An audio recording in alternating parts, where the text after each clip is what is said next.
ये ऐतिहासिक धरती पूर्व उपराष्ट्रपति हामिद अंसारी, मशहूर फिल्मी लेखक कवि राही मासूम रजा, क्रिकेटर सूर्य कुमार यादव की जन्मस्थली रही है। परमवीर चक्र विजेता अब्दुल हमीद यहीं के थे। माफिया सरगना मुख्तार अंसारी की वजह से यह क्षेत्र सुर्खियों में रहा है। कश्मीर के गवर्नर मनोज सिन्हा को अपनी इस पैतृक धरा पर 3 बार जीतकर सांसद बनने का मौका मिला, तो यहीं से हार का भी सामना करना पड़ा। नमस्कार, मैं हूं ज्ञानेश शुक्ला। यूपी का ज्ञान में आपका हार्दिक स्वागत है। और आज हम चर्चा करेंगे उत्तर प्रदेश के पूर्वी इलाके में स्थित गाजीपुर संसदीय सीट की। गंगा नदी के किनारे स्थित यह शहर यूपी और बिहार सीमा से सटा हुआ है। गाजीपुर शहर ही इसका जिला मुख्यालय है और यह जिला वाराणसी मंडल का हिस्सा है। पूर्व में यह बलिया और बिहार राज्य से जुड़ा हुआ है, पश्चिम में जौनपुर, वाराणसी और आजमगढ़, और उत्तर दिशा में इसके मऊ जिला है और बलिया है, और दक्षिण में चंदौली जिला है। इन जिलों की सीमाओं से यह जिला गाजीपुर घिरा हुआ है, इसकी सरहदें घिरी हुई हैं। प्राचीन काल से ही इसकी बड़ी मान्यता रही, इस क्षेत्र की बड़ा इसका प्रभाव रहा है। पौराणिक काल में यह अत्यंत महत्वपूर्ण स्थल रहा था। रामायण काल में यहां पर महर्षि जमदाग्नि का आश्रम हुआ करता था, जो परशुराम के पिता थे। इसी स्थान पर गौतम और च्यवन ऋषि, इन्होंने भी यहां पर तपस्या की थी। इनका भी इस धरा से संबंध रहा था, इस क्षेत्र से यहां से जुड़े रहे थे। भगवान बुद्ध ने भी यहीं के नजदीक सारनाथ में अपना पहला धर्मोपदेश दिया था। यहाँ का औड़िहार जो इलाका है वो भगवान बुद्ध की शिक्षा का मुख्य केंद्र बन गया था। आज भी यहाँ पर प्राचीन काल के बुद्धकालीन स्तूप, खंभे और तमाम जो उस युग से जुड़े हुए वस्तुएं हैं वो यहाँ पर मौजूद हैं। चीनी यात्री ह्वेनसांग ने यहाँ का दौरा किया था और इस स्थल को चंचू यानी युद्ध क्षेत्र की भूमि इसके रूप में वर्णित किया था। यानी जब वो यहाँ पर उसने दौरा किया होगा उस वक्त यहाँ पर काफी अशांति रही होगी, उथल पुथल रही होगी। प्राचीन नाम इस जगह का गाजीपुर भी हुआ करता था, जो 1330 ईस्वी के करीब गाजीपुर कर दिया गया था। यहाँ पर जो सैदपुर में स्कंदगुप्त द्वारा बनाया गया भीतरी स्तंभ लेख भी मौजूद है। एक प्राचीन विष्णु मंदिर भी यहाँ पर है। पुरातात्विक दृष्टि से ये बड़ा ही महत्वपूर्ण स्थल है। पृथ्वीराज चौहान के वंशज राजा मांधाता सिंह का ये गढ़ हुआ करता था, ये पूरा क्षेत्र। बाद में यहाँ पर गुलाम वंश, फिर तुगलक शासकों का यहाँ पर दौर आया। तुगलक शासन के दौरान ही जौना खां उर्फ मोहम्मद तुगलक ने जौनपुर को अपनी राजधानी बनाया था, जिसके तहत गाजीपुर क्षेत्र भी शामिल था। सैयद मसूद गाजी ने इस शहर की स्थापना की है माना जाता है, और इसी के नाम पर इसका नामकरण बदल दिया गया। इसका नाम यहाँ पर गाजीपुर कर दिया गया, गाधीपुर हुआ करता था। अकबर का जब समय आया तो अफगान अली कुली खान यहाँ का प्रशासक बना। फिर बाद में यहाँ पर कई उथल पुथल हुए और फिर ये क्षेत्र मुगल सम्राट जब कमजोर हुए तो ये बनारस के शासक राजा बलवंत सिंह के अधीन आ गया ये क्षेत्र। उसके बाद ब्रिटिश शासन का यहाँ पर आधिपत्य हुआ। ब्रिटिश काल में भूमि सुधार के लिए प्रख्यात रहे लॉर्ड कॉर्नवालिस, इनका नाम जरूर सुना होगा आपने, वो यहाँ पर पहुंचे हुए थे और अकस्मात उनकी यहाँ पर मृत्यु हो गई थी। इनकी स्मृति में यहाँ पर इनकी कब्र आज भी मौजूद है। पर्यटक जब यहाँ पर आते हैं तो इस जगह पर भी पहुँचते हैं। स्वतंत्रता संग्राम का जो आंदोलन था उसमें यहाँ के लोगों ने बढ़ चढ़ कर हिस्सा लिया था। यहाँ मुख्तार अहमद अंसारी, सहजानंद सरस्वती, डॉक्टर सैयद महमूद काजी, भागवत मिश्रा, गजानन मारवाड़ी, विश्वनाथ शर्मा, हरिप्रसाद सिंह, ये तमाम ऐसे नाम हैं, सैकड़ों नाम यहाँ के ऐसे सेनानियों का जिन्होंने वीरता से डटकर अंग्रेजों से मुकाबला किया और आज़ादी के संघर्ष में अपनी आहुति दी। यहाँ के डॉक्टर शिवपूजन राय, वन नारायण राय, राम बदन राय, वशिष्ठ नारायण राय, इन्होंने क्विट इंडिया मूवमेंट यानी अंग्रेजों भारत छोड़ो आंदोलन जो हुआ था उसमें अपना जीवन बलिदान कर दिया था। ये यहाँ के बड़े सेनानी, वीर सेनानी रहे, जिनके नाम सुनते ही यहाँ लोगों के सर श्रद्धा से झुक जाते हैं। एशिया का सबसे बड़ा गांव गहमर भी यहीं पर है, जहाँ तकरीबन हर घर का कम से कम एक सदस्य तो सेना में है ही। मरणोपरांत परमवीर चक्र से सम्मानित वीर अब्दुल हमीद, वो भी यहीं के निवासी थे। भारत के पूर्व उपराष्ट्रपति हामिद अंसारी हैं।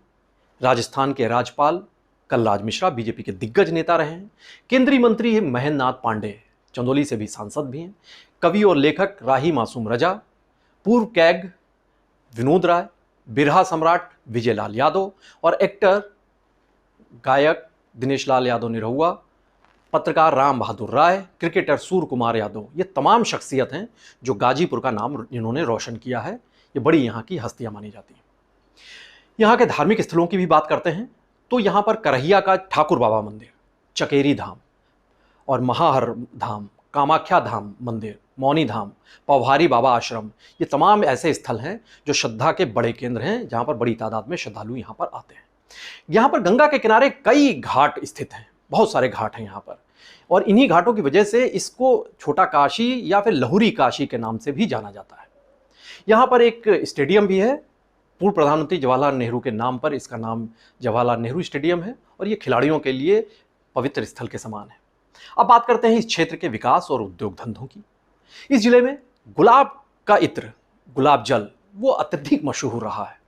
हालांकि आधुनिकीकरण और तंत्र की उदासीनता और तमाम वजहों की चलते बाजार का कम हो पाना, महंगाई बढ़ना, संसाधनों का उपलब्ध ना हो पाना, ऐसे तमाम फैक्टर्स रहे जिनकी वजह से ये इत्र का जो कारोबार है इसमें अब भारी गिरावट आई। अब नाम मात्र का ही ये कारोबार होता है, जिसके लिए कभी गाजीपुर जाना जाता था। अंग्रेजों ने इस क्षेत्र में नील, अफीम, केवड़ा और गुलाब की खेती खूब की, इस जगह का भरपूर दोहन किया। अंग्रेजी शासकों द्वारा 1820 ईस्वी में यहाँ पर गाजीपुर में एशिया का सबसे बड़ा अफीम का कारखाना गवर्नमेंट ओपियम एंड एल्कलॉयड वर्क्स, इसकी स्थापना की थी।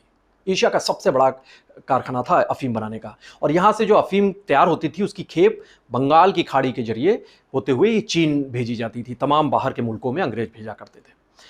मरदहा और कासिमाबाद, ये विकास खंड के कुल 9 गांवों को औद्योगिक गलियारों में भी शामिल कर लिया गया है। अगर ये औद्योगिक गलियारे में आप जब आ जाएंगे तो यहाँ पर वाकई में इनका विकसित होंगे और इनका ज़बरदस्त विकास हो सकेगा। इन्वेस्टर समिट जब हुई थी तो 2259 करोड़ के करीब पूंजी निवेश यहाँ पर हुआ था। 174 MOU भी साइन हो चुके थे, और ये माना जा रहा है कि अगर ये सारी जो परियोजनाएं हैं ज़मीन पर उतरी तो शायद इस पिछड़े इलाके की सूरत बदल सकेगी। अब इन तमाम पहलुओं के बाद हम चर्चा करेंगे इस संसदीय सीट के चुनावी इतिहास की तरफ। 1952 और 1957 में इस सीट से कांग्रेस के हरप्रसाद सिंह चुनाव जीते थे, लगातार 2 बार। 1962 में कांग्रेस को ही जीत मिली थी, लेकिन विश्वनाथ गहमरी वो यहाँ से सांसद बने। 1967 और 1971 में भारतीय कम्युनिस्ट पार्टी सरजू पांडे जीते थे, उसकी तरफ से उन्हें जनता ने उन पर अपना भरोसा जताया था। 1977 में भारतीय लोकदल के गौरी शंकर राय को जीत मिली थी, इमरजेंसी के बाद ये चुनाव हुए थे। 1980 और 1984 में फिर से यहाँ पर कांग्रेस ने वापसी की थी। जैनुल बशर यहाँ से चुनाव जीतकर सांसद बने थे। हालांकि इसके बाद से कांग्रेस के जीतने का सिलसिला थम गया था। 1989 में जगदीश कुशवाहा यहाँ पर बतौर निर्दलीय उम्मीदवार चुनाव जीते थे। 1991 में भारतीय कम्युनिस्ट पार्टी के विश्वनाथ शास्त्री यहां से चुनाव जीते, तो 1996 में पहली बार बीजेपी का खाता खुला, और खाता खोलने वाले थे मनोज सिन्हा। बीजेपी के कद्दावर नेता रहे, केंद्रीय मंत्री रहे हैं, और इस वक्त जम्मू कश्मीर के गवर्नर हैं। तो 1998 में समाजवादी पार्टी के ओम प्रकाश सिंह यहां से सांसद बने। 1999 में बीजेपी के मनोज सिन्हा यहां से दोबारा सांसद चुने गए, लेकिन 2004 में अफजल अंसारी ने बतौर सपा प्रत्याशी यहां पर जीत दर्ज की। 2009 के चुनाव में समाजवादी पार्टी के राधे मोहन सिंह यहां से चुनाव जीते और सांसद बने। 2014 का जब चुनाव आया तो मोदी लहर थी, उसमें फिर से मनोज सिन्हा को यहां से तीसरी बार इस सीट से जीतने का मौका मिला, और उन्होंने 3,06,929 वोट हासिल किए थे मनोज सिन्हा ने, और समाजवादी पार्टी से चुनाव लड़ रही शिवकन्या कुशवाहा को कांटेदार मुकाबले के बाद मात्र 32,452 वोटों के मार्जिन से ही वो हरा सके थे इस सीट पर। 2019 में बीजेपी का बाकी जगहों पर प्रदर्शन अच्छा रहा था, लेकिन यहां पर कद्दावर नेता और पूर्व केंद्रीय मंत्री मनोज सिन्हा इस सीट पर हार गए थे चुनाव। समाजवादी पार्टी बीएसपी गठबंधन की तरफ से इस सीट से चुनाव लड़ रहे थे बीएसपी के प्रत्याशी अफजाल अंसारी, मुख्तार अंसारी के भाई। इन्होंने 5,66,082 रिकॉर्ड वोट हासिल किए थे, और मनोज सिन्हा को 1,19,392 वोटों के अंतर से, इतने बड़े मार्जिन से परास्त कर दिया था इस सीट पर। अब बात करते हैं इस सीट पर वोटरों की तादाद और यहाँ के सामाजिक समीकरणों की, यानी जाति ताने बाने की। तो इस सीट पर 20,74,883 वोटर्स हैं, और इन जो ये वोटर्स हैं इनमें सर्वाधिक अगर तादाद कही जाए तो इस सीट पर सबसे ज़्यादा इस ओबीसी बिरादरी के वोटर्स हैं, 43% के करीब हैं, जिनमें कुर्मी, राजभर, ये तमाम बिरादरियां प्रमुखता से हैं। 20.7% दलित बिरादरी के वोटर्स हैं, 17.11% सामान्य वर्ग के भी वोटर्स हैं, जबकि 12.25% मुस्लिम प्रत्याशी हैं। अफजल अंसारी यहां पर जीतते रहे हैं क्योंकि जो यहां पर जो दलित और ओबीसी ये वोटर्स मुस्लिम वोटर्स के साथ जब मिलते हैं तो एक बड़ा कॉम्बिनेशन बनता है, जीत इससे हासिल हुई है अफजल अंसारी को। इस संसदीय सीट के तहत 5 विधानसभा सीटें शामिल हैं। 2022 का विधानसभा चुनाव आया तो यहां पर बीजेपी का खाता तक नहीं खुला था इस सीट यहां से, जो भी इसकी 5 विधानसभाओं से। 4 सीटों पर तो समाजवादी पार्टी ने यहां कब्जा जमाया था 2022 में। एक सीट सुभाषपा के कब्जे पर में गई थी। हालांकि ये सुभाषपा भले ही आज बीजेपी के साथ खड़े हों प्रकाश राज पर, लेकिन सुहेलदेव भारतीय समाज पार्टी तब समाजवादी पार्टी के साथ गठबंधन में थी, यानी ये सपा गठबंधन के हक में ही यहाँ की 5 सीटें गई थी इस संसदीय क्षेत्र की। जखनिया सुरक्षित सीट है, यहाँ से सुभाषपा के त्रिवेणी राम चुनाव जीते थे 2022 में। सैदपुर सुरक्षित सीट है, वहाँ से समाजवादी पार्टी के अंकित भारती जीते थे। गाजीपुर सदर से समाजवादी पार्टी के जयकृष्ण साहू जीते थे। जंगीपुर से समाजवादी पार्टी के वीरेंद्र यादव और जमनिया से समाजवादी पार्टी के ही ओम प्रकाश सिंह विधायक चुने गए थे। मौजूदा चुनावी जंग की बात करते हैं तो बीजेपी ने इस बार यहां पर पारसनाथ राय पर दांव लगाया है, जबकि समाजवादी पार्टी से अफजल अंसारी चुनावी मैदान में है। बीएसपी ने यहां पर डॉक्टर उमेश कुमार सिंह को मैदान में उतारा है। ये जो यहां पर जम्मू कश्मीर के जो मौजूदा गवर्नर हैं मनोज सिन्हा, चूंकि ये पूरा क्षेत्र ये उनकी परंपरागत सीट रही थी, ये उनका पैतृक इलाका भी है, और यहां पर जब पारसनाथ राय के नाम का ऐलान हुआ तो लोग बहुत चौंके। दरअसल ये कोई ऐसा नाम नहीं था, ऐसा चर्चित चेहरा नहीं था पारसनाथ राय का जिसे लोग जानते हों, क्योंकि अफजल अंसारी वो एक बड़े चर्चित चेहरा रहे हैं, सांसद भी रहे हैं और मुख्तार अंसारी के भाई होने के नाते भी वो हमेशा चर्चा में बने रहे थे। तो लेकिन पारसनाथ राय जो है, कहा जाता है कि मनोज सिन्हा के बेहद करीबी हैं। जब चुनाव लड़ते थे मनोज सिन्हा तब उनके चुनाव का संचालन किया करते थे। मदन मोहन मालवीय इस नाम से कई इनके कॉलेजेस हैं। सिखड़ी निवासी पारसनाथ संघ से भी जुड़े हुए हैं। बीजेपी में भले ही उनका नाम बहुत लोग ना जानते हो, लेकिन कहा जाता है कि वो संघ से, आरएसएस के बैकग्राउंड के रहे हैं। विद्यार्थी परिषद में भी रहे, सहमंत्री रहे थे। बीते ही साल ये जंगीपुर क्रय विक्रय संघ का अध्यक्ष का चुनाव हुआ था, उस पर ये निर्विरोध चुनाव जीते थे उसको। इनके बेटे आशुतोष राय भारतीय जनता पार्टी युवा मोर्चा के प्रदेश अध्यक्ष भी रह चुके हैं। सैदपुर के मुड़ियार के निवासी डॉक्टर उमेश सिंह, जिन्हें बीएसपी ने अपना प्रत्याशी बनाया है, ये बीएचयू की छात्र राजनीति में काफ़ी सक्रिय रहा करते थे एक जमाने में। फिर बाद में एलएलबी किया, पेशे से अधिवक्ता हैं। नेट की परीक्षा पास की, उसके बाद लखनऊ विश्वविद्यालय आए और यहाँ से लॉ कानून की, उससे डॉक्टरेट की उपाधि हासिल की और डॉक्टर की संज्ञा जुड़ी इनके नाम के साथ। वीपी सिंह के साथ कहा जाता है जनमोर्चा में भी कुछ समय इन्होंने काम किया था। लेकिन चर्चित चेहरे के तौर पर यहाँ इस सीट पर मुख्तार अंसारी के भाई अफजल अंसारी ही मौजूद हैं, जिन्हें गैंगस्टर के एक मामले में एमपी एमएलए कोर्ट ने इन्हें सजा सुनाई हुई है, 4 साल की सजा मिली हुई है। और चूंकि कानूनी प्रावधान यही है कि जब सजा सुना दी जाती है तो ऐसा संबंधित शख्स चुनाव नहीं लड़ पाता है। हालांकि सुप्रीम कोर्ट से इन्हें फौरी तौर से राहत मिली हुई है, इसीलिए इन्होंने अपना पर्चा दाखिल कर दिया है। लेकिन ये सुप्रीम कोर्ट ने हिदायत भी दी है कि इलाहाबाद हाई कोर्ट इनके मामले में इनकी दोष सिद्धि से संबंधित जो फैसला है वो 30 जून से पहले करे।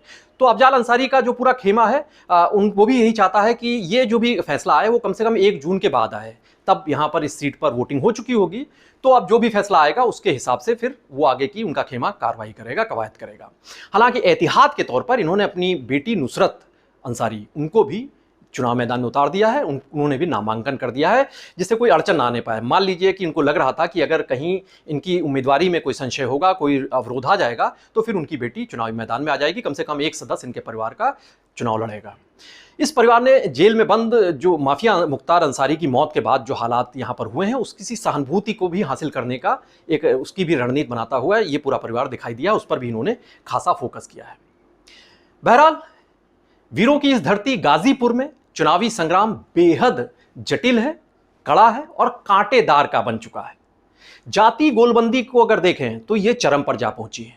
तमाम जाति खांचे बन चुके हैं और जातियों के समीकरणों के लिहाज से ही वोटों का जो जीत का जो समीकरण है वो फार्मूला खोजा जा रहा है। जीत हासिल करने के लिए हर संभव हर मुमकिन दांव चले जा रहे हैं। कौन बनेगा वीरों की इस धरती का विजेता, इस ओर सबकी निगाहें लगी हुई हैं, सभी इस ओर टकटकी बांधे देख रहे हैं। आप भी बने रहिए पीटीसी न्यूज़ उत्तर प्रदेश के साथ, क्योंकि हम यहां से जुड़े हर चुनावी पहलू से आपको रूबरू कराते रहेंगे। नमस्कार।